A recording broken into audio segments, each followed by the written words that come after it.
আসলে দেরি না, আমি বলবো যে এখন খুব হাই টাইম হয়ে গেছে। একদিন আমরা একটু দেখছিলাম, তো সবচেয়ে বড় কথা যে এখন এত এত লাশ পড়েছে, এত এত হাজার হাজার বাচ্চা ইনজিওর্ড হয়েছে, এত এত বাচ্চাদের অ্যারেস্ট করে, ইনোসেন্ট বাচ্চাদের অ্যারেস্ট করে ভিতরে ঢুকানো হয়েছে। তো ওটার এবং গতকালও অনেক কিলিং হয়েছে, 10জন কিলিং হয়েছে। তো আমরা ওটার প্রতিবাদ জানাই এবং ছাত্রদের সাথে সংগঠন জানানোর জন্য আছে, শিল্পীরা এসেছি।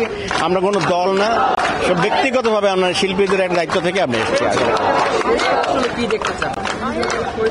আমরা এর একটা সলিউশন চাই, সত্যি কথা, যে এই আন্দোলন যেন সফল হয়। এবং আমি মনে করি যে ওদের কোনো দাবি অন্যায় দাবি করেনি, এই দাবির সাথে আমরা সংগতি জানাচ্ছি, একমত জানাচ্ছি, এবং আমি চাই রাষ্ট্রীয়ভাবে এটার সমাধান আসুক, সুষ্ঠু সমাধান হোক।